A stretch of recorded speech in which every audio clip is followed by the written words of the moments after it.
Welcome back to STEG's virtual course on key concepts in macro development. STEG is a CEPR-led research program, structural transformation, and economic growth, with a focus on the macro development of low-income countries. The STEG program, as well as this course, are funded by the UK's development, UK's aid effort, I should say, by the Foreign Commonwealth and Development Office. So we're very thankful for them. Today we have Leonard Wanchikon, who will be talking about political economy, political distortions, and their relationship to their relationship to economic development. We're thankful for Leonard. As I've mentioned many times, these lectures are doing this all out of the goodness of their heart. Let me tell you a little bit about the ground rules, remind you the ground rules again while people are flooding in.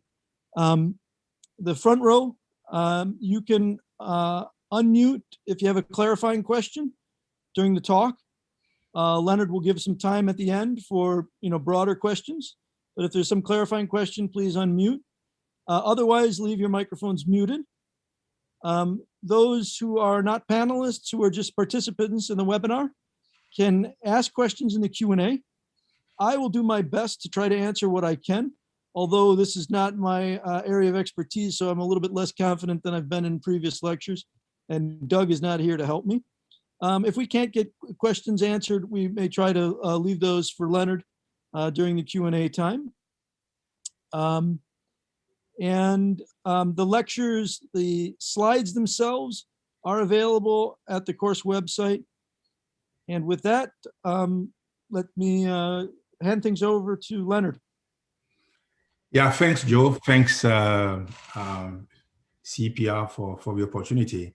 I'm extremely, actually very grateful that I'm given the platform to talk about this topic.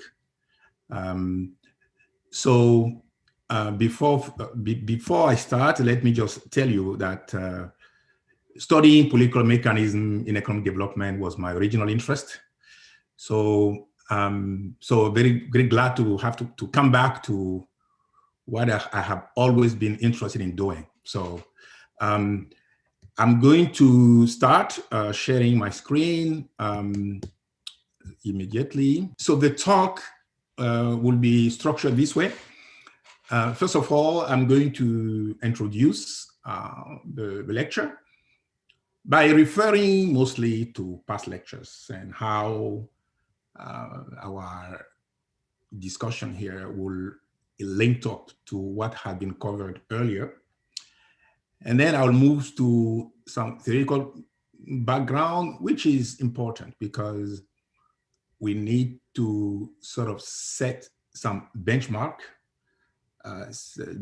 model to really understand the role of political institutions and political distortion on economic development. Now, later on, I'm going to cover like 3 types of political distortion, departure from the benchmark model that we are going to be covering.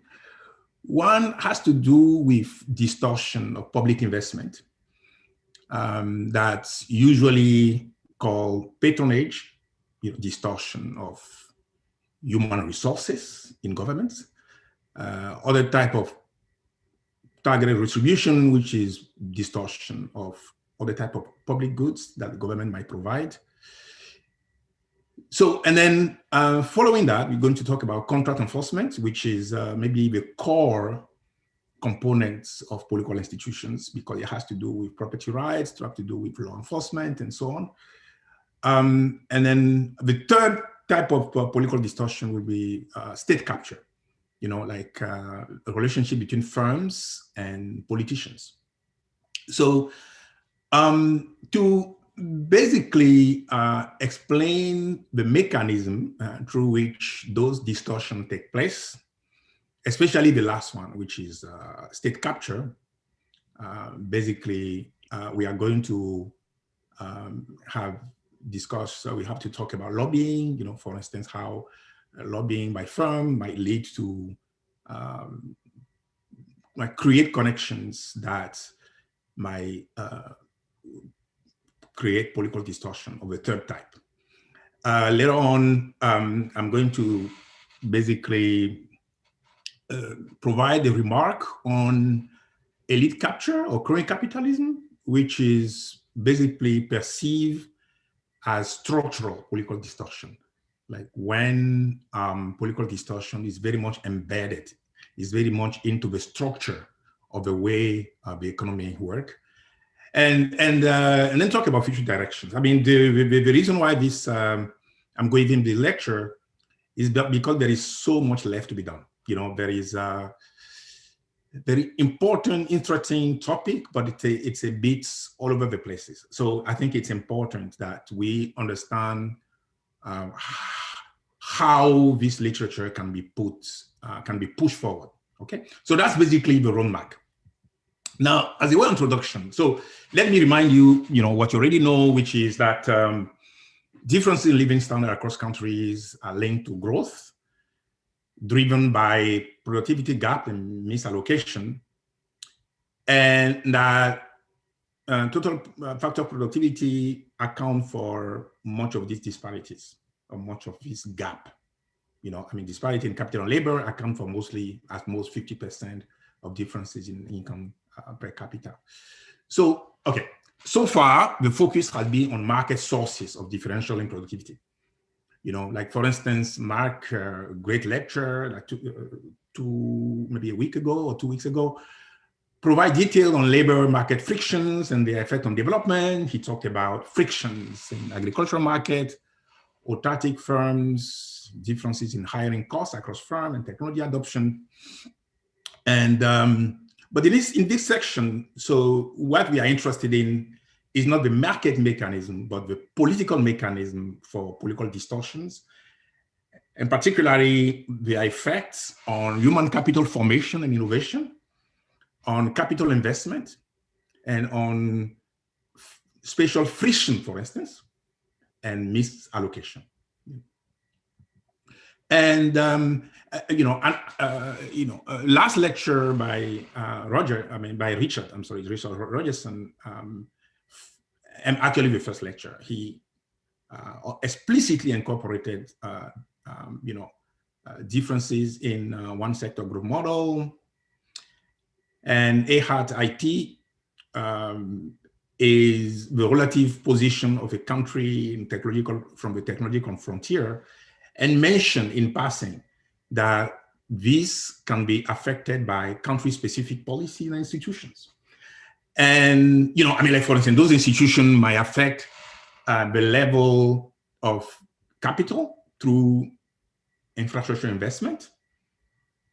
You might make more infrastructure investment. You might invest more in capital. For instance, if the government provided energy or provided roads, that improve the productivity of your capital investment.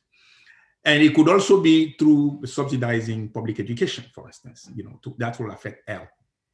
So one of the key areas that Roger in his paper with Rogerson paper with Restuccia covered is how the allocation of resources across, for instance, heterogeneous plans, how important they are to explain cross-country differences, and the fact that taxes and subsidies, for instance, can create, in fact, misallocation.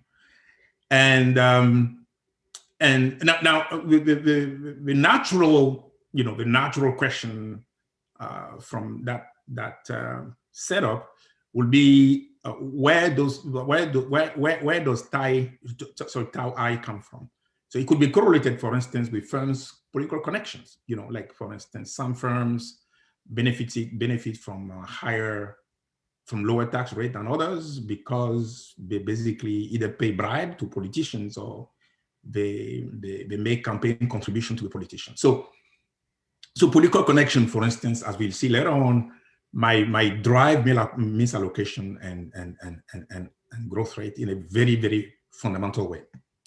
Okay, so now since this paper, this lecture is about political institutions, so what do we mean by political institutions or institution in general? So it's probably one of the most one of the broadest concepts in all social science, because the terms institutions are basically, all over the places, So, but then let's focus on four that I think are quite, insightful. So you have Doug North, a definition which focus on, rules of the game, which is like constraints that shape human interactions. So Myerson, Roger Myerson, consider those rules more like an incentive systems that shape political decisions and decides which strategies are followed or not. Acemoglu focus on Acemoglu and Robinson, Johnson and Robinson focus on property rights and contract enforcement. Now, Chiwowski, a political economist from NYU, focus more on what political actors or social actors are not allowed to do, like the check and balances that prevents, basically key political actors to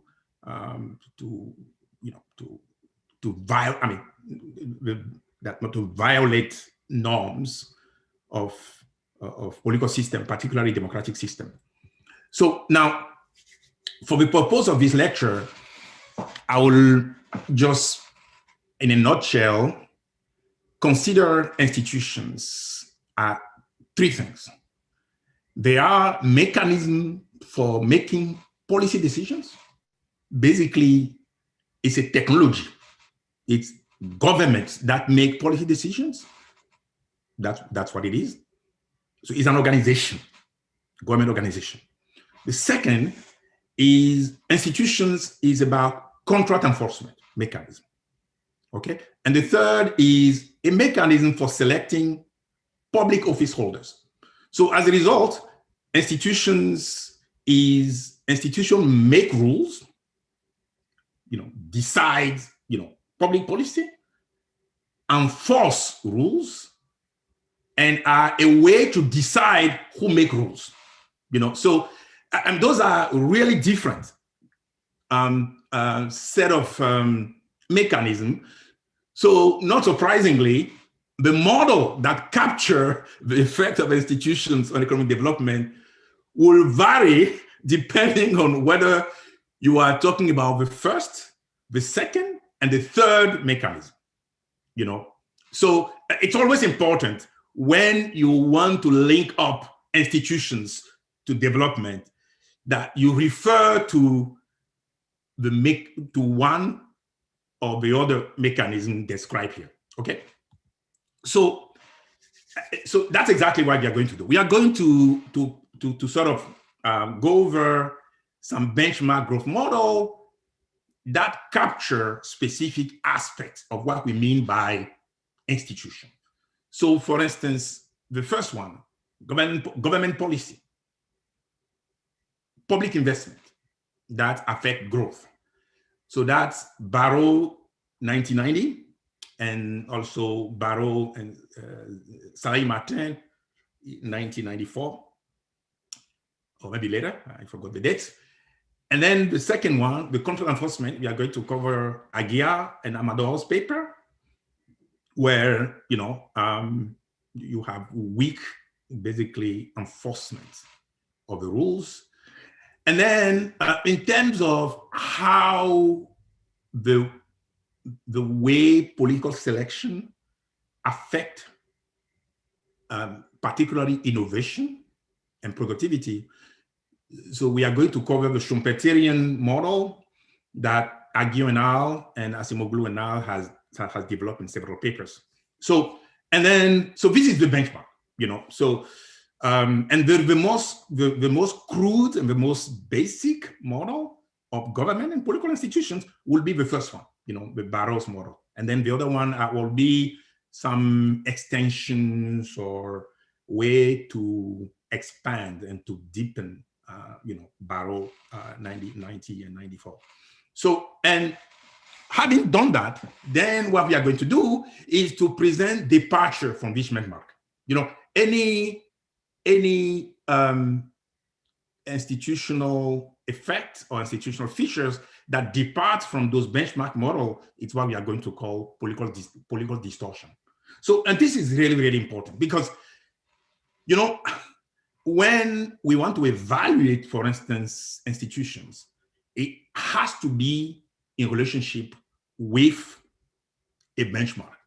You know, we have an idea of an optimal government or optimal government allocation or actions or policies that, you know, either because, you know, the government is maximizing social welfare or maximizing the utility function of the representative agents that represent the interest of a country, and anything that departs from the prediction of this basic model will be considered political distortion, you know, will be, and I think it's interesting because it helps get some parallel between the way we look at institutions, you know, about political institutions, parallel between that and the way we look at economic institutions, you know. Anyway, so I think that's very, very important. Okay, now, and then later on, we are going to document how institutions lead to, you know, political distortion, you know, by looking at particularly public investment and patronage, and looking at political connection and state capture, and lobbying and misallocation. So there are a large number of papers. I'm pretty sure that we will not have time to cover all of them.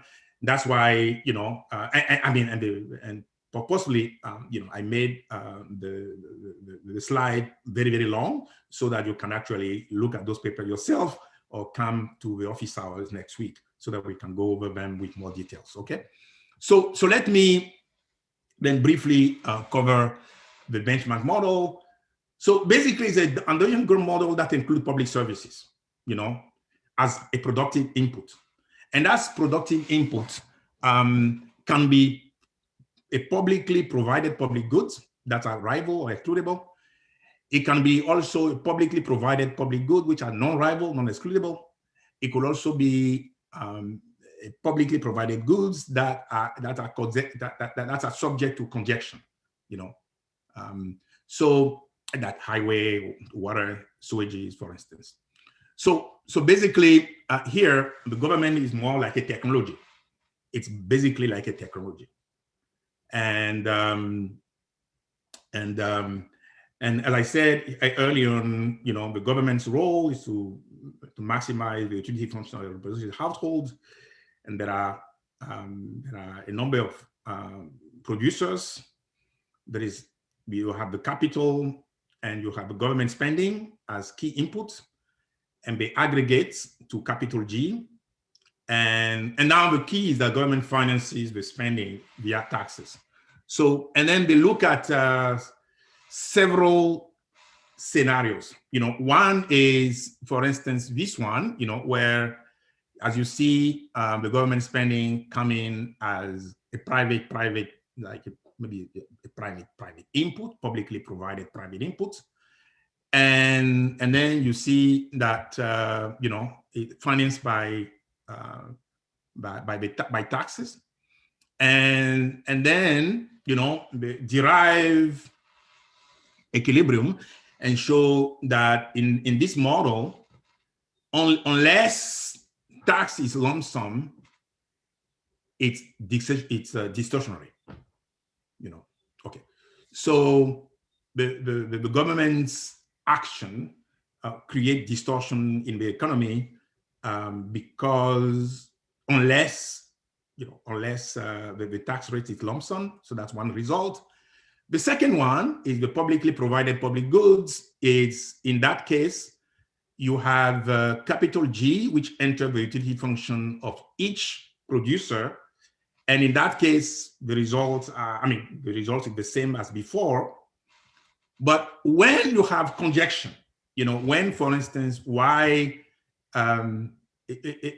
government expenditure enter like this, the conjunction variable is measured by this, then the conclusion is that tax are not necessarily discretionary, and they are desirable.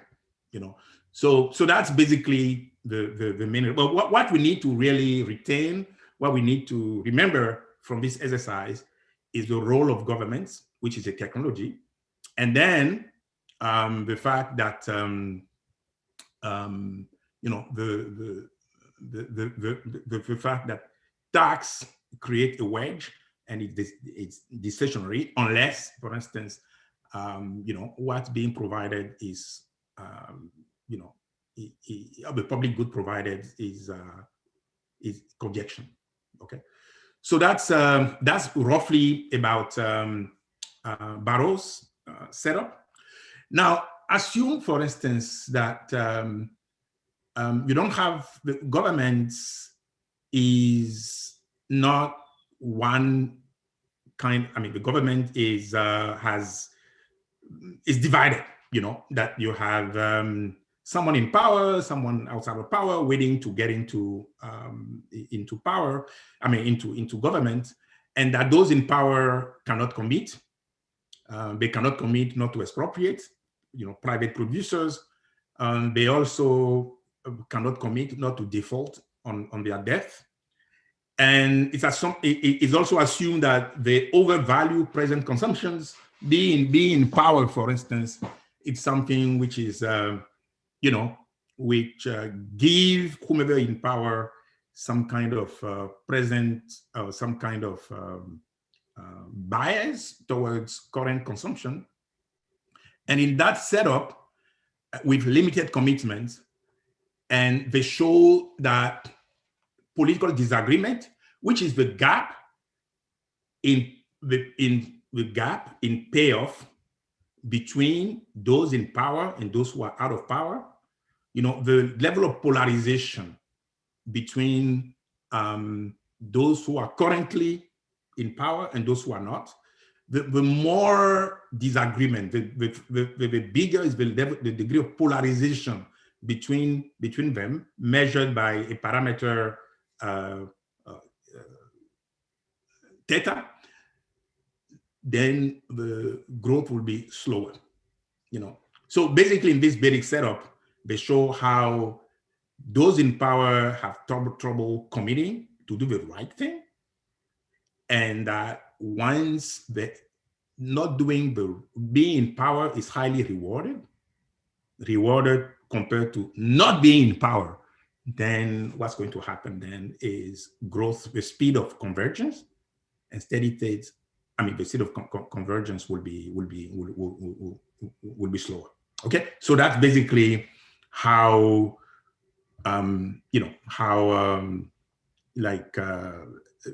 political competition and polarization, for instance, can play a role in slowing down growth rate, especially in environments where those in power cannot commit, not to expropriate, not to increase debt.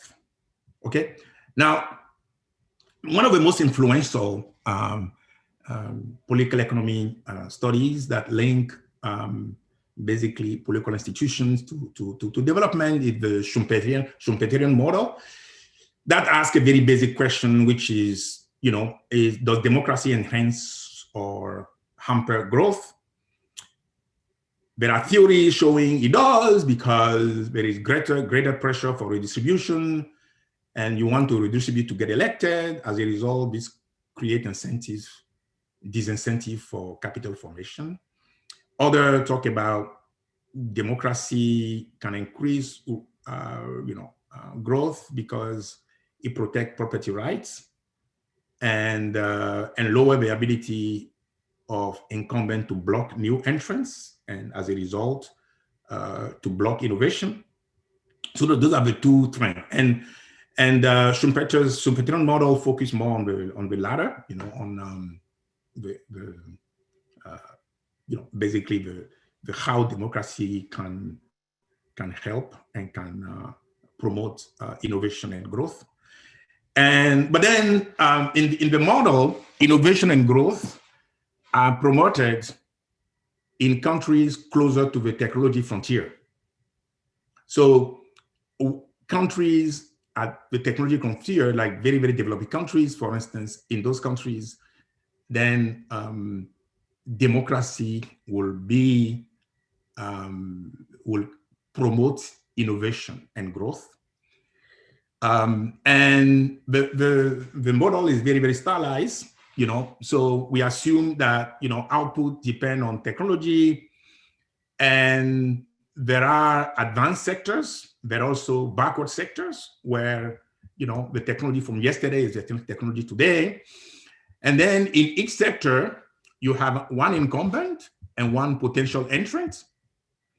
And then we assume that only the potential entrant innovates.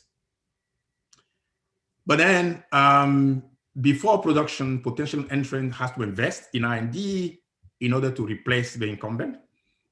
And if successful, productivity increased by this factor, and then this will make the new entrant a monopolist. Otherwise, the current incumbent remain, and things remain kind of backward, if you will. Okay. So now the way democracy is introduced is simply through the probability that a successful innovation will lead to successful entry. Democracy is just the probability that a new entrant will be able, a new firm, innovative firm will be able to enter, the market. So the assumption that's made here is that there is very, very tight connection between the governments and the incumbent firms, between incumbents in government and incumbent firms. So, and as a result, the fortune of the new entrant is tied to the probability that, it depends very heavily on the probability that whomever is in power can be replaced. So the key aspect of democracy here is the ability that it gives to an entrant, politicians or firms, to enter the market. So if the potential entrant, as I said earlier, they spend this much, they can innovate with this probability. So as a result, the joint probability of an unblocked entry is given by this. So very stylized. This is the maximization problem, the benefit and the cost. And this is monopoly profit. And in equilibrium, this is what's happened. And then you can see that, the innovation effort is increasing in level of democracy and profit, decreasing in R&D cost. Okay. So now if you look at the average level of productivity in the economy based on this, it looked like this. So which means that, this term, the average productivity growth in the economy is increasing level of democracy, and democracy is more enhancing in frontier, when the country is close to the frontier. And Aguillon, Alessina, and Trebi has provided cross-country empirical evidence on this that we can cover later on. Okay, so this is so that's about one version of the Schumpeterian growth, if you will. But then another version or another extension of the original model is by Acemoglu and Robinson. Sorry, can I ask something? Yes, go ahead, please. Maybe I missed it, but in the assumptions we made, does it not mean that every time there are elections, the government will change, because innovation comes only if the government changes? Or is there something which will ensure that? Is there a cost as well? Okay. No, maybe ask your question again. I'm not sure if I understand it properly. Go ahead. In the assumptions that we made before this, Yeah. I was just wondering that because only if the government changes is there innovation. So is there anything which ensures that something like a cost which ensures that there's a possibility that the government does not change? That's a very very good question. So first of all, here it's not necessary. Okay, let me put it this way: is the possibility that the government will change that help discipline the incumbent. So in actuality, it might be the case that the government stay, but the fact that that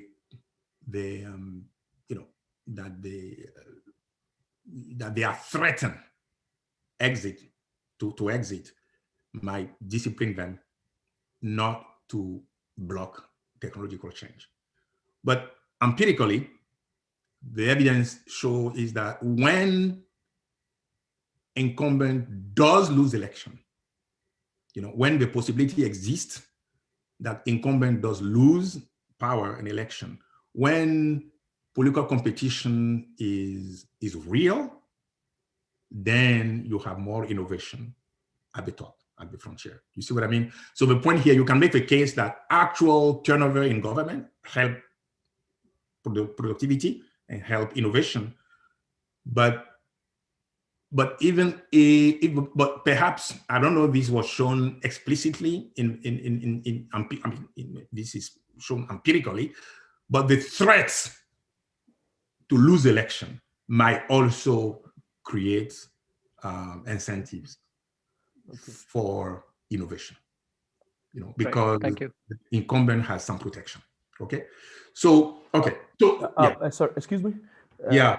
Okay, Leonard, is that not also important that we have the right definition of democracy in this regard? Because the assumption for me, it's too broad. Some might argue that political distortion, instability in government or possibility of government changing could also hinder investment in that regard. So I think I would want in what regard? What's the definition of democracy in this case? Is it Okay. style democracy? Or, I understand. I understand the question. So, okay, let's distinguish between states and government. Okay. Okay. Okay. If states are strong and stable, meaning there are rules governing the way investment should be made, public goods should be distributed, and those rules are applied regardless who is in power, there is no reason why this should deter investment. Okay. That's state stability and state capacity. Okay. But then, for instance, I agree with you that when you have a situation where governments turnover weaken states in a fundamental way, government turnover, for instance, can deter investment. So, for instance, there are many studies showing, for instance, that at local level, when mayors lose election, it has bad impact. It has a negative impact on learning outcome at school, because when a mayor leaves, the new one fire everyone else, come with a new staff, and it's back to square one. You see what I mean? Yeah. So I think the point you are making is a very valid one. We have to make sure that the stability, that the states remain stable in spite of government turnover. Exactly. So that's a very, very important point. So yeah. Anyway. Thank you. And and then Asimoglu and Robinson, for instance, I mentioned earlier, they looked at how incumbent can block technological change because innovation will reduce their power. Basically, there are two channels here. One channel is that one channel where this happens is that the firms and the government are so tight that when the government leaves, the firms is weakened, and the resources that the government get disappears. You see what I mean? So as a result, they make sure that even that connected firms remain. You see what I mean? So that's one. The second is that technological change, for instance, can empower citizens. It can make, citizens, for instance, more powerful, and powerful citizens will demand change. You see what I mean? Like, a government that enable digital or social media, for instance, might be working against its interest, because citizens will be better informed, and as a result, they are going to demand change. Okay, so clearly the idea here is that technology might be blocked because governments in power might fear how these are going to affect decisions that citizens will make, and it's also the fact that they might be so tightly connected to incumbent firms and they don't want this firm to leave. Okay, so that's the Acemoglu and Johnson and Robinson version of how democracy will promote growth by punishing or by incumbents that have an incentive to block technology because of their economic ties. Okay, so those are the benchmark. One is about government turnover, the one is about control enforcement, the first one is public investment. Those are the three set of institutions. Okay, so now in this very simple environment, so let's look at how political institutions in this simple environment will affect growth and consumption, debt profile, coming from Agia and Amador, technological innovation, firm productivity, and dynamics, coming from Acemoglu and Al, Agia and Al. Okay, so that's basically what we are going to do. As I mentioned earlier, we just take this as a benchmark and say, okay, how does a deviation from the prediction of this benchmark model, for instance, will be detrimental to growth? So what, we want to see whether this effect can be observed empirically, which firm will benefit and lose, and how to think about the choice of political connections, and how the type of policy that we should consider to improve welfare and so on. So basically, we are now basically going micro, to see how connections of different type.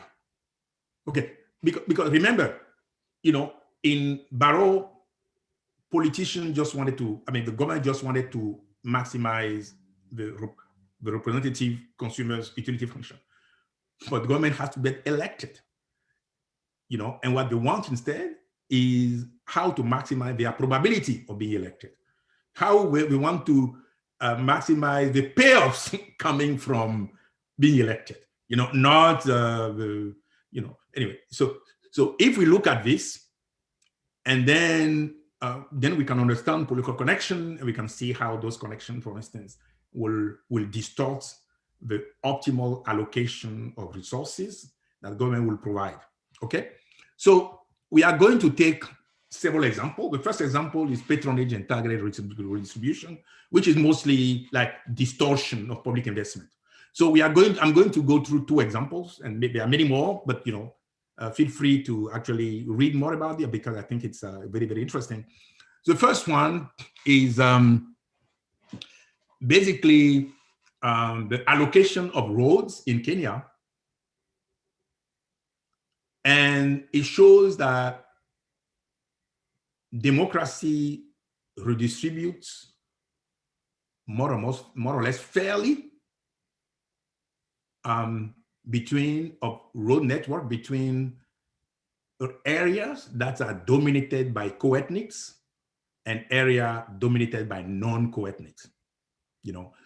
So, and so if we want to choose between democracy and dictatorship, between turnover in governments and not, the claim which is made here is that democracy is better. Not that democracy is perfect, you know, but it's better than autocracy, you know. And they look at basically the effect of road expenditure on co-ethnic districts, and the effect, and they show that the effect, misallocation or distortion in public investments, giving more. I'm going to be explicit about distortion, what distortion means in a second. But giving more to co-ethnics than co-ethnics, it's likely to be present on the autocracy, but disappear on the democracy. Okay, so there are similar studies done in this time, not between autocracy and dictatorship, but within democracy, and show, for instance, how once office holders want to hold on to power, even in a democracy, they can misallocate public investment. You know, they can, you know, in India, they would provide insurance to vulnerable clients for political favor. In Pakistan, in Sabine Berg's work, they show how, for instance, they, you know, how politics affect tenancy. And there are a lot of examples also in the US, okay? So here is basically the picture here. So interestingly, what is interesting here is that you have you use the evolution of you know, you switch in Kenya between democracy and dictatorship, or dictatorship and back to democracy, and look at what whomever's in power do when when you have political transition. So, for instance, here it was a Kikuyu dominated period. I mean, it was you know, it was a democratic. You have a democratic government, autocracy, and then autocracy, back to autocracy, back to democracy, and you know, and I'm not sure between 10 and up, but you know, it's I think it's back to democracy. Anyway, but the point here is that, as you can see, in period of democracy, like here and here, you have, oh yeah, particularly here, you have a higher co-ethnic bias. Sorry, you have a lower co-ethnic bias in road allocation than on the autocracy. You can see here, for instance, allocation of public investment in roads much higher, you know, on the autocracies than on the democracy. Okay, so and anyway, so and for instance, this is confirmed by this table, and to show that this is dictionary, they look at the counterfactual road network, the road network that a social planner or a development outcome maximizing government will choose, and compare it to the actual road network, and show that under democracy there is less gap in terms of smaller gap in between the actual road network and the counterfactual road network than there is on the autocracy. Okay, so that's one about distortion of public investment in roads. You know, there are a lot of studies showing similar distortion in education investments, and also in, you know, income distribution scheme that might take place. Okay, and again, as I said, this was a comparison between democracy and dictatorship, but in fact, if you look within democracies, for instance, you can see that this, politicians might favor some specific groups, more likely to vote for them, than other groups. Anyway, but this is just to make a point that institutions, democracy, and also within democracy, can lead to distortion in public investment. Now, the second type of distortion is patronage. So what is patronage? Is the discretionary appointment of an individual to government and political position. Basically is filling government position with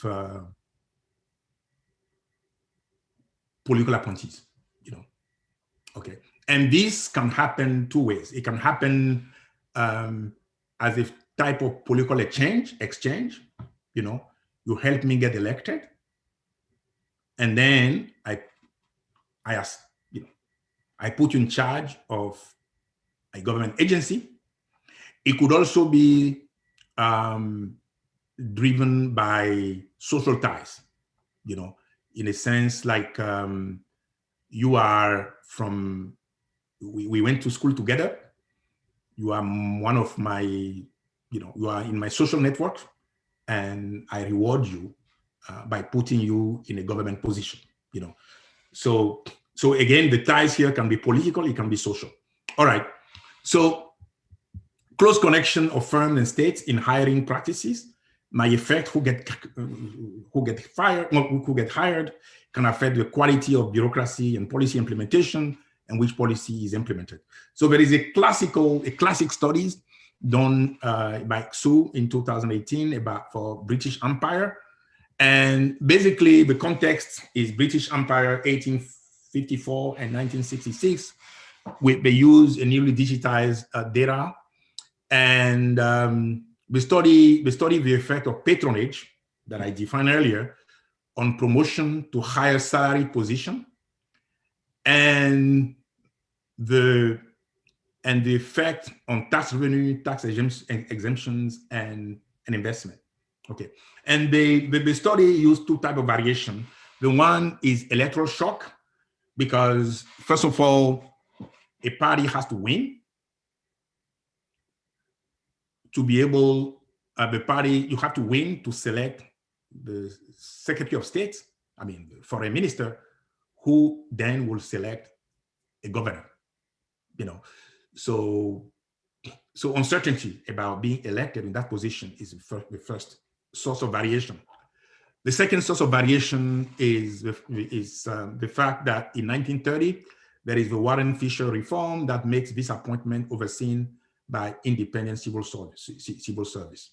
So the reform makes patronage appointment less likely, okay? And this picture tells the story very clearly.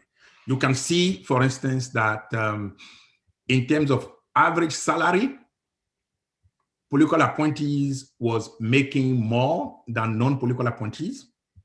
So patronage increased the wage bill for the government. But then after 1930, from 1930, the gap decreased significantly to the point where it's more or less the same, from 1950 on until the British Empire disappeared, okay? So basically, patronage is a distortion of public management, And they also show, for instance, that, this has a negative effect on public expenditure, on investment, as I said earlier. And, anyway, so I will really strongly recommend to you to read the paper, because, the evidence is extremely solid, okay? So, no, this is about patronage, how this, institution might distort public investment in roads, and distorts as well public management, through patronage, and how this can lower tax revenues and increase the cost of running governments, through the higher salary for the appointees and so on. There are even much worse form of patronage than this. And in political science, they call it prebendalism, which is basically the political appointee not only gain by being appointed in terms of salary, even if it is not as competent, but sometimes they are given ownership of part of government, and they can basically run it as they wish, or run it down completely. Okay, so this is the worst. So what I'm saying is that the evidence we find here in terms of the cost of patronage described by Xu in the British Empire can be actually much worse than that. Okay, so now let's talk about control enforcement. Control enforcement, I'm going to cover a question. Yes, go ahead. Before you go to the next one, quickly, yeah. I think it's about an earlier slide, which is about distortion resulting from the provision of public goods. Yeah. You mean like yes. Yeah. This one. Is it the case that government's increased spending during elections could also be a source of this type of distortion? So that government spends more during an election because it wants to be retained. Exactly. Could that also be a source of this type of distortion? Absolutely. And there are a lot of studies on that. For instance, there are a lot of studies on, for instance, it's called a political business cycle, where government, for instance, overspend at the eve of election, basically in strategic areas, so that they can retain power, and it could be not only public investments, like public investment in roads and infrastructure and so on. It could also be patronage. Like, for instance, assume that, you need votes from a given district in Northeast to win the election, and you know that. You are in power. What do? You appoint somebody from that region before the election to an important position by telling everyone, well, you know what, if I lose the election, your guy is going to be fired because I'm not there anymore. But if I win, yeah, he's there. So as a result, you tie them in and force them to vote for you.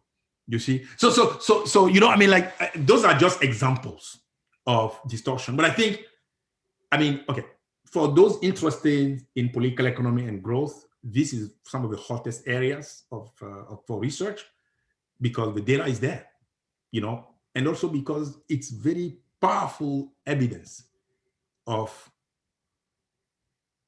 political distortion, and I think there are a lot of studies of this type in political science among political economists.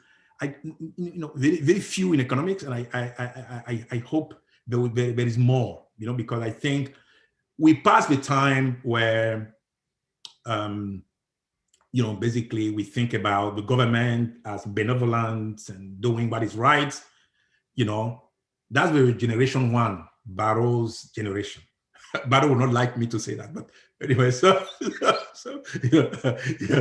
we have to start from somewhere. Anyway, but now, when we look at real government with incentives to get in power, discretion over public investments and hiring to retain power, then we observe those kind of distortion. And we need to think creatively about how you can limit this, because, it's more, the hottest area, I think, in this kind of research is basically, to find creative way you can reduce political distortion, because it's natural, it's structural. There is no way somebody will be in power and will not have an incentive to use its discretionary power over public spending to do this. They will do it. So the question like, Meissen and Chewarsky will ask, is going, how do you design the rules and institution in government to make this less likely to happen? I think this is a very, very truthful area that I think is something that might be. Anyway, so I agree with you. Okay. So now let's talk about contract enforcement. So this is, it's a really, really cool paper that's just getting QJ, I think. It's about how weak contract enforcement mechanism can lead to misallocation, So, and they use a very clever kind of strategy to measure weak contract enforcement strategy by using the example of congested courts as a proxy for weak contract enforcement. And they study the effect of court congestion on firm structure, productivity, and expenditure. And then they look at counterfactually what would have happened if congestion were reduced, if court congestion is reduced. And they use a reduced form analysis with fixed effect and instrumental variable, and like basically look at structural model and and focus on parameters that govern friction. So they use some evidence to show that average age of pending civil cases in each court against the age, and they find and they use the age as instrument for congestion. And as you can see, for instance, material expenditure in a total cost negatively affected by court congestion. So that's good. And anyway, so to summarize, so production and sourcing decisions appear to be systematically distorted in states with weak enforcement. And this is similar to Goldstein and Udry's paper, where they show, for instance, that chiefs in Ghana, for instance, they invest more in technology because their land less likely to be expropriated. So status in society is your protection against basically expropriation. It's similar here. So it's as if a differential contract enforcement for the chiefs, contract enforcement for non-chiefs. Here the difference is between states that have congested courts, states that do not. And plans in states that with more congested court will shift the expenditure away from intermediary input that have greater vertical plan for production. In the structural model, they show how weak enforcement exacerbate hold-up problem. Anyway, so just take a in-depth look at that paper, showing how weak contract enforcement will affect misallocation of resources. I think this is the kind of careful micro work linking institutions to development that I think we need more of, because institution is broad, development is broad, So when you reduce it by saying, well, institution here, contract enforcement, measured by congested court, development, misallocation, and then you link both with data from one country, clean, So I think this is very, very interesting.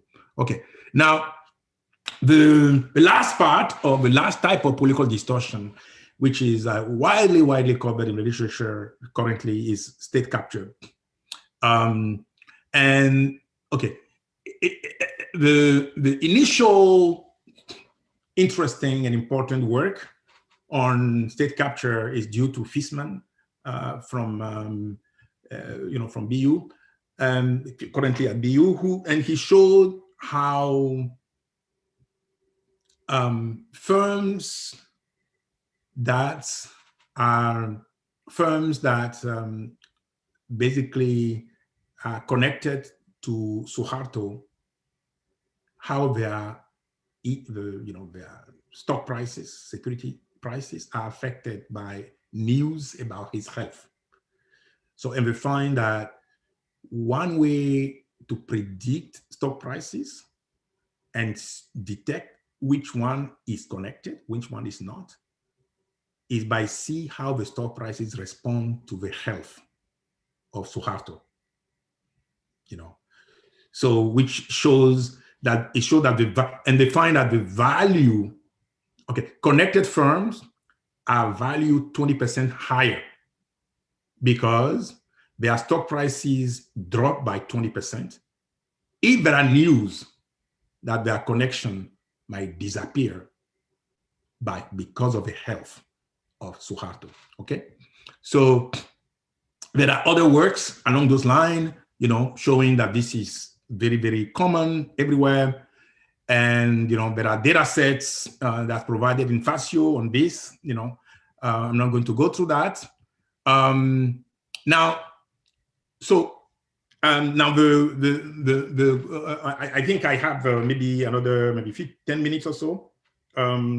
So let me just maybe go over very quickly how connections come about, and what is the effect. So I should also, before I think I should say that there are several seminal studies on political connection that I didn't cover. Like one is by Khwaja and Asim, showing, for instance, how connected firms in Pakistan have better access to financings than other non-connected firms. And they were able even to show the effect that it has on growth. They were able to quantify how connections and distortion coming from political connection affect growth rate. Okay, so I mean, one way connections happen is through campaign contribution. There is a great study done by Patronage 2020 by showing how the probability of winning government contract, for instance, dropped drastically when there is a ban on campaign contribution. You see the probability of connected firms in winning government contract is much higher before the ban and disappeared after the ban. It's extremely powerful evidence, that campaign contribution is one of the channels through which, for instance, political distortion happen, and so, and they use different diff before and after, it's like a policy before a policy, after the policy, and you can see, for instance, that contributes and ban have negative sign, so which shows that after the ban, this gap. I mean, and this kind of study actually, it just gives you hope, right? Because when you see all the rigged procurement contract that you see, even in developing countries, you can just simply assume that this is structural, it's not going to change, it's there forever. But then you bring some relatively modest kind of intervention, which is limiting and banning campaign contribution, and you see the gap. You see the effect on procurement process over even few years, So I think I'll strongly recommend that you read this paper. You might find it very, very, very inspiring, because I mean, those data exist, and you'll be shocked about what you find. And then, as I said earlier, you can be good inspiration for you in terms of how you want to actually, I mean, it can be a good inspiration and what kind of policy, you can propose. One thing is to detect distortion and measure it. Another one is to think about how to fix it. And the way we can fix it is to see this kind of policy, the one that I'm describing here, and the mechanism through which they happen, okay? And another, very important paper is by Axijit. For instance, also there has some kind of Schumpeterian flavor, showing, for instance, how incumbent firms are entrenched, they are highly connected, they are less innovative, and and the cost for the economy of those entrenchment. But again, as I mentioned earlier, it takes the risk of political turnover, but it also takes institutional fix, like the one we just described, like banning campaign contribution, or more transparency in government to reduce those kind of incentives. Okay, so as I said, there are massive number of papers on political connection on outcome. I already talked to you about Kwaja and Mian, talk about probability of bailout in the US, loan from state banks in Brazil, lower taxation, easy access. So great set of papers on showing, basically providing evidence of political distortion coming from political connection. Okay, this is great. Now, before I conclude, maybe tell you about, basically one of the channels through which political connection are created is through lobbying. And lobbying can be good or bad, but because lobbying, for instance, is a way government can get expert information.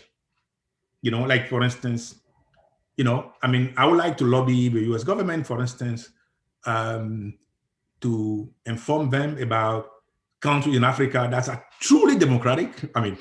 Assume that I know the truth, right? So that truly democratic, and one that are less, and lobbying, for instance, will help, I don't know, let's say Microsoft or others, to get the government to be more knowledgeable about, the new development in the new technology, So, but then lobbying can also create political connection. That might create political distortion, as I described.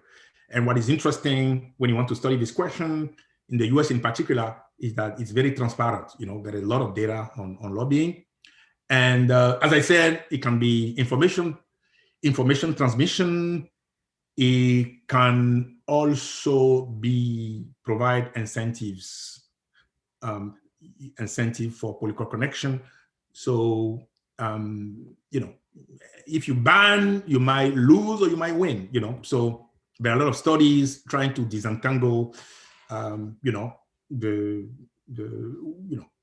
what effect is driven by information sharing and what effect is driven by political connection.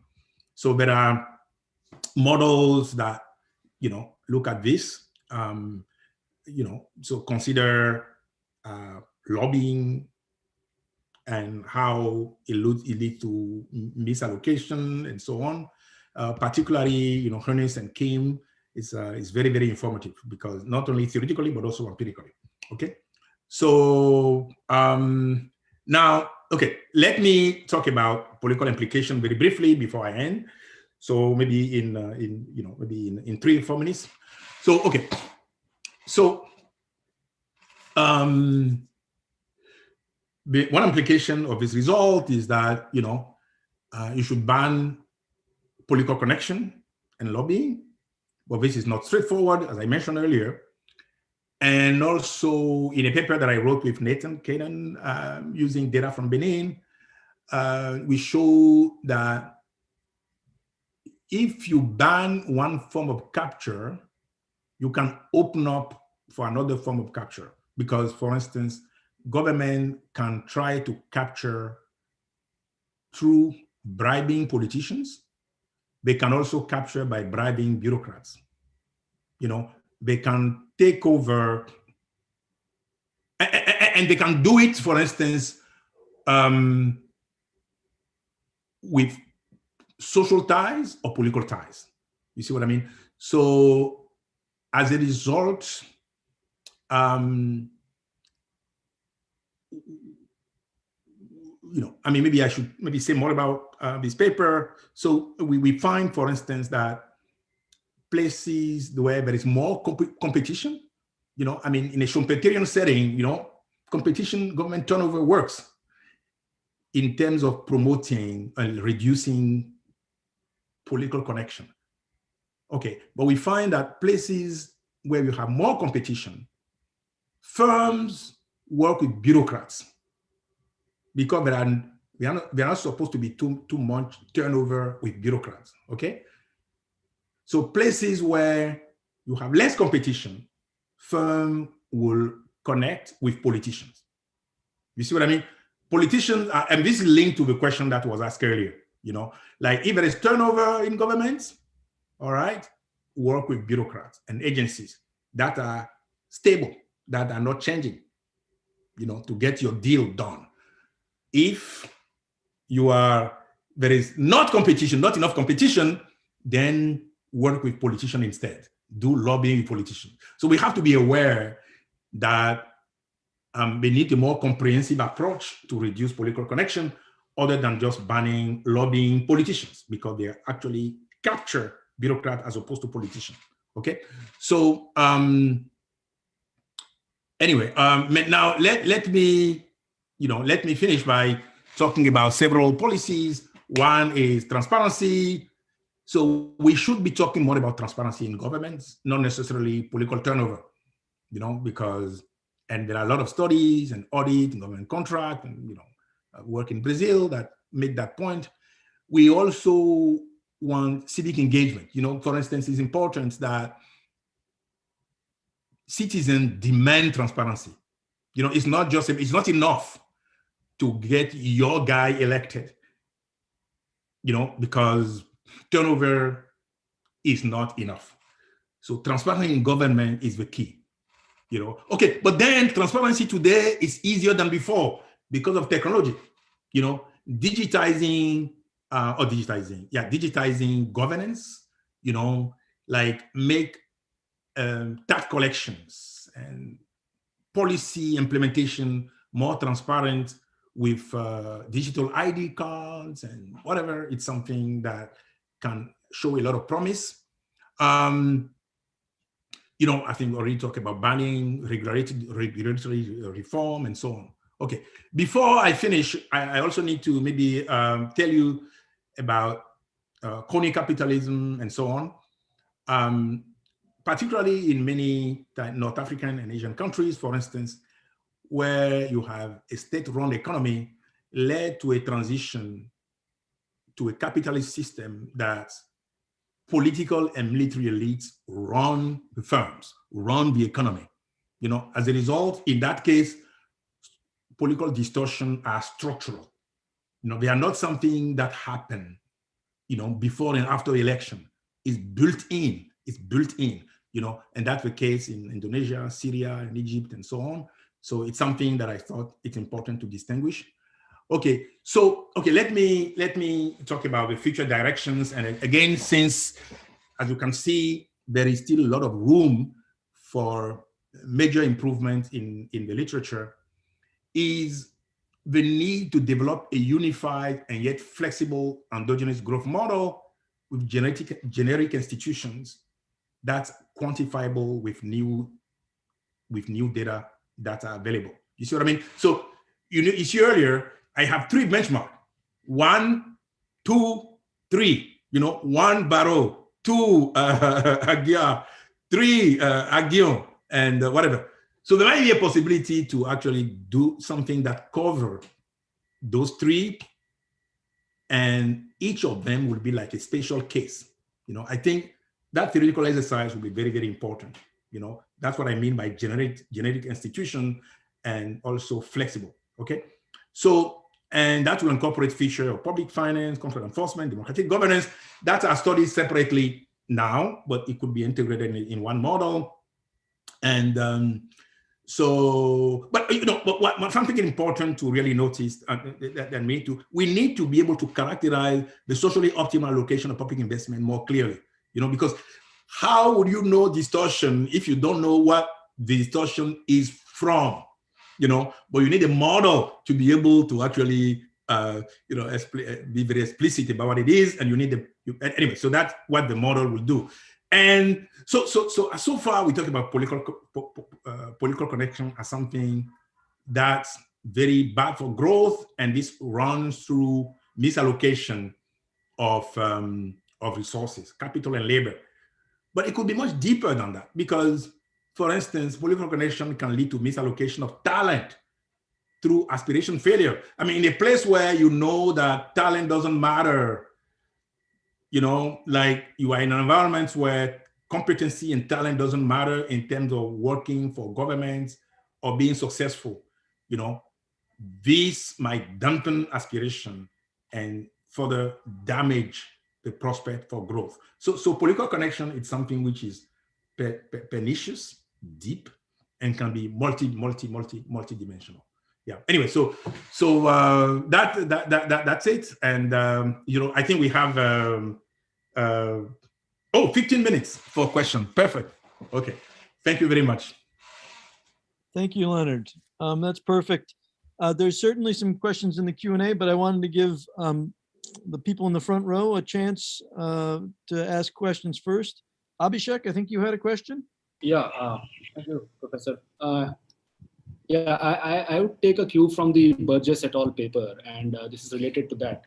And obviously, they compare in the distortions in public investment with respect to autocracy versus democracy. Now, is it fair to ask if within periods of democracy, there exists some distortions based on the relative strength of an ethnic or religious group? Yeah. I mean, we are not comparing democracy to autocracy. I'm just comparing within democracy. Yeah. And if it is fair to ask, I mean, direct me to some, say, empirical evidence for something like this. Does empirical evidence exist at all for something like this? Yeah, okay, let me put it this way. Excuse me, Professor. In that line too, I think I would just want to add a question. Are there specific studies that have also looked at the level of multi-ethnicity of many of the developing countries with respect to what we're talking about, basically? Because the situation where in a particular country you have political appointments are distributed along certain the multiplicity of languages, ethnic, around the nations. Are there specific papers that have also controlled for some of these with respect to the practice of democracy? Yeah, so I think, okay, this is kind of a big and broad question that it might be great to cover, like during the 3 hours discussion session that we are going to have. Let me say two things very quickly. So for the first question, I agree. This is very stylized, and this is one case, Kenya, and the idea is that democracy is good because it leads to need to build a multi-ethnic coalition to win. And as a result, you have to deliver something for the other guys, But then when you, even within democracy, for instance, there are some ethnic capital that might be explaining the discussion that we see. There might be the incentives, some electoral incentives that go beyond simply ethnic, that might be explaining what's happening. You see what I mean? So, okay, just see these papers as a way to show that distortion do exist, and where they come from, have they been exaggerated, and so on, this is something that need to be studied. And again, it comes to the question I asked earlier, which is that, there is what is, and actually very close to your, this is in line with your question. So what is the baseline? What are we comparing this distortion to explicitly? You see what I mean? Is a deviation from what exactly? Do we have a model of how the public the public investment should be made, taking into consideration not just the market access, but many other things, the ethnic capital, whatever it is, the state of the existing, I don't know. So I agree with you that more need to be done to capture very, very, very, in depth what this is. Now about the ethnic division tragedy literature, I think it's a literature that was extremely popular in the 80s and 90s, but I think more and more we are moving towards political connection more than ethnic connection per se. Like like the public good provision is not just driven by the fact that people cannot agree because they speak very different languages. It's because candidates want to win election and they know what to do to win election. They will know where to invest. You see what I mean? And sometimes they invest in places where you have one dominant ethnic group, in other places where, they go to a place where the votes are, So I think there is less focus on ethnic diversity today as a problem than patronage, misallocation, or distortion in public investment driven by political incentives. And ethnicity is just part of the story, but it's not the whole story. That's for sure.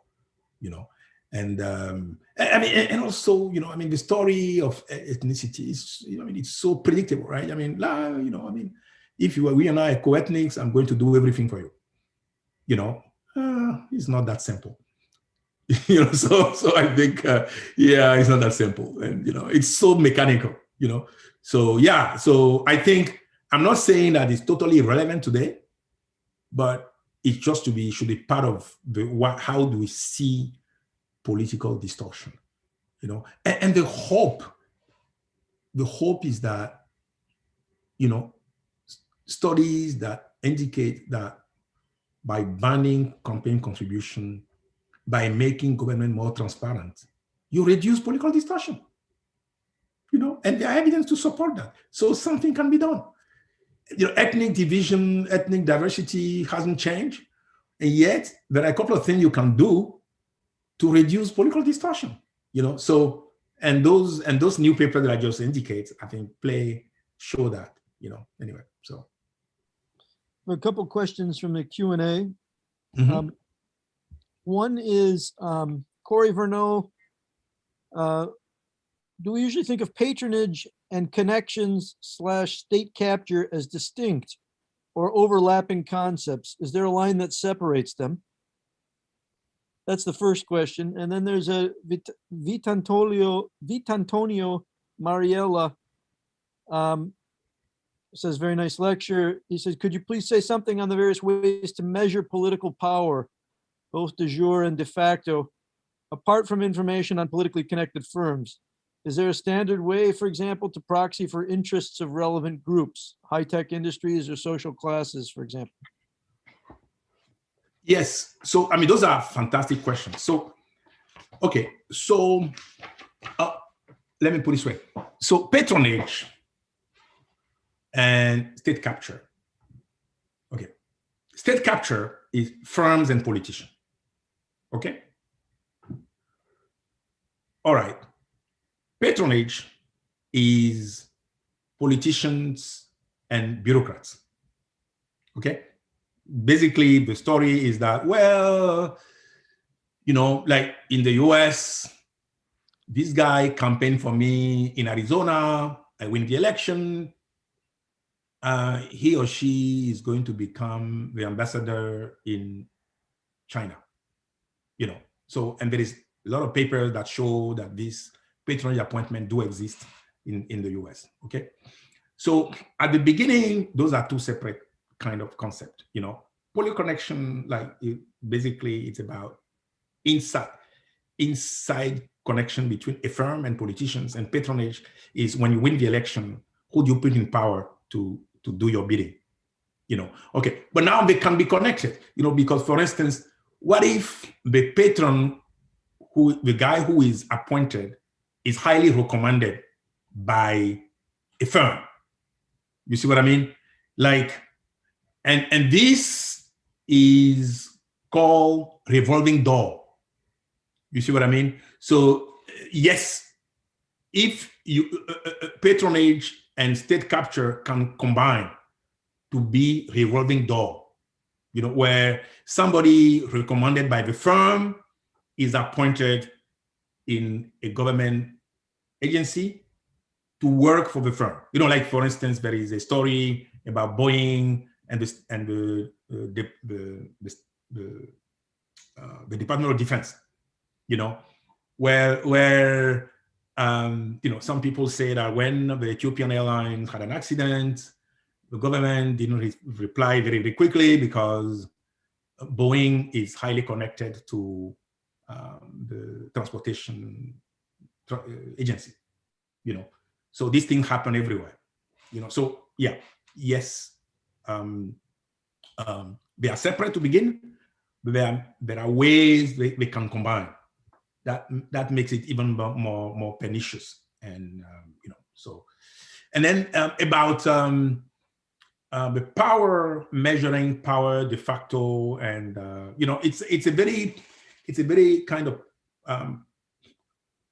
promising literature. So far it's de facto and de jure. It's very historical, which is great. It's also very macro. So yeah, I think in the future I will see like development in that area as well. Where, for instance, the influence is measured economically, but it could also be measured politically, and sometimes influence can be measured formally, in a sense like, you get appointed so-and-so. It could also be measured informally, like for instance, after all, Deng Xiaoping in China was not the president, was not even the prime minister, and yet he was the most powerful politician post Mao in China. I mean, like, everyone else is just a figurehead, So what I'm saying, yeah, it's important to actually document preferences of individuals and see whose preferences matter the most and when, and be able to distinguish, those clearly it's something that can be done, and it just confirmed that there's still so much to be done in that area. And again, what is interesting is that the literature is becoming increasingly micro, and there are data available, historical archives and all this kind of stuff. And there are a lot of contributions that can be made. You take Acemoglu and Robinson's work, or other work, for instance, by other kind of major, mostly macro, major figure in political development, very macro, but you take it with data, take it to firms, you take it to specific governments, and you apply those concepts to real, kind of government and agencies in specific, area, or era, like the work that Guo has done for the British Empire, So anyway, so I'm not sure if this answers your question, but we can follow up on this, during the office hours or during the discussion session next week. Let me give you 3 last questions, which we're really out of time, so you can decide whether and how to answer the 3, but I just want to give you them.